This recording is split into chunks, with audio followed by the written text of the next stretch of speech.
Assalamualaikum warahmatullahi wabarakatuh. Perkenalkan, nama saya Istari Rizkia Menal, NIM 2419116, jurusan Pendidikan Guru Madrasah Ibtidaiyah, kelas 4D, Universitas Islam Negeri Sultan Taha Saifuddin Jambi. Halo anak-anak ibu, apa kabar hari ini? Semoga anak-anak ibu sehat selalu ya. Baiklah, sebelum kita memulai pelajaran kita hari ini, sebaiknya kita membacakan doa terlebih dahulu ya. Berdoa dimulai. Bismillahirrahmanirrahim.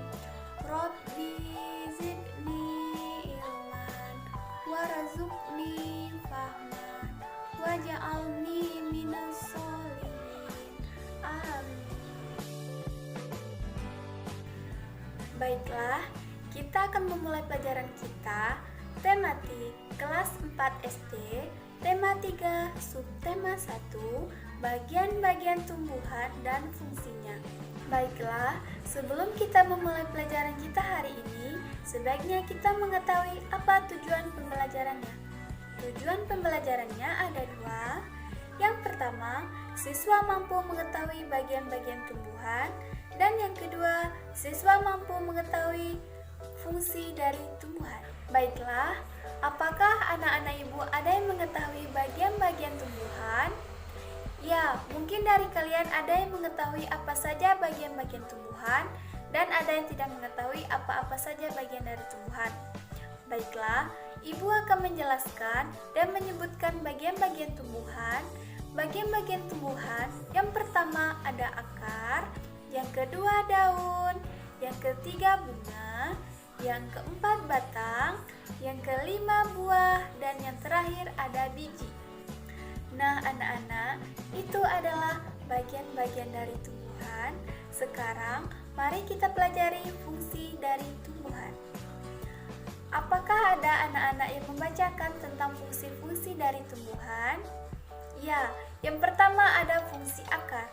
Akar merupakan bagian tumbuhan yang pada umumnya berada di dalam tanah.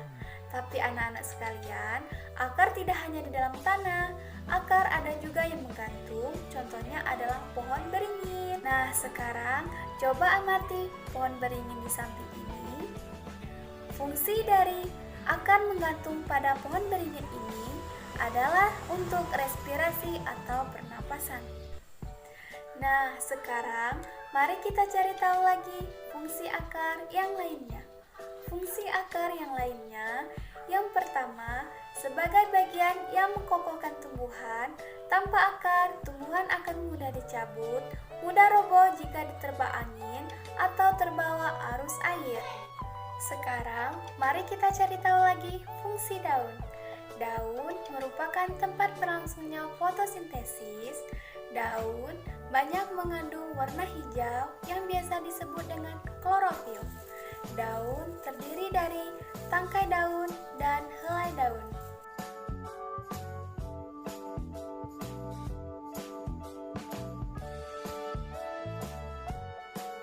Selanjutnya, apa fungsi bunga? Ya, bunga merupakan bagian tumbuhan yang berfungsi sebagai tempat perkembangbiakan tumbuhan biji. Nah, selanjutnya ada batang. Batang memiliki fungsi sebagai tempat munculnya daun, bunga, dan buah. Batang juga berfungsi mengedarkan mineral dan air yang diserap akar serta zat makanan hasil fotosintesis ke seluruh tubuh tumbuhan. Selanjutnya ada buah. Buah merupakan bagian tumbuhan yang berfungsi melindungi biji serta cadangan makanan. Nah, anak-anak, buah terdiri dari daging buah dan biji. Bagian yang biasa kita makan disebut dengan daging buah. Selanjutnya ada biji. Biji merupakan hasil dari pembuahan yang terjadi akibat penyerbukan antara serbuk sari dan si telur pada putih. Jika biji ditanam, maka akan menjadi tumbuhan baru. Nah, anak-anak, biji ada yang berkeping 1 dan ada yang berkeping 2. Biji yang berkeping 1 biasanya disebut dengan monokotil dan biji yang berkeping 2 disebut dengan dikotil. Baiklah anak-anak ibu sekalian, ini adalah contoh biji berkeping 1 dan biji berkeping 2. Contoh biji berkeping 1 adalah jagung dan contoh biji berkeping 2 adalah kacang.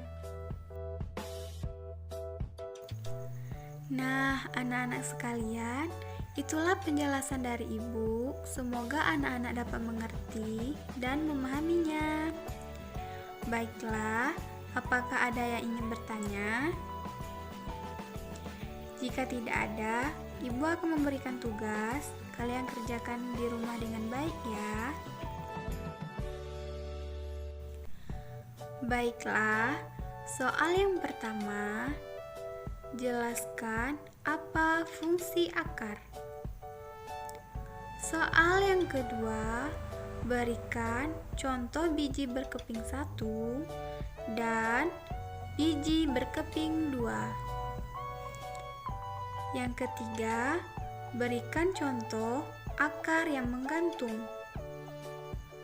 Yang keempat, jelaskan fungsi batang pada tumbuhan. Yang kelima, jelaskan fungsi bunga pada tumbuhan. Baiklah, itulah soal dari ibu. Apakah anak-anak semua dapat mengerti? Alhamdulillah, jika anak-anak ibu semua dapat mengerti, semoga anak-anak ibu semua dapat mengerjakannya dengan baik ya. Sampai ketemu lagi di lain waktu. Jika ada kesalahan, ibu mohon maaf. Ibu tutup dengan wabillahi taufiq walhidayah. Wassalamualaikum warahmatullahi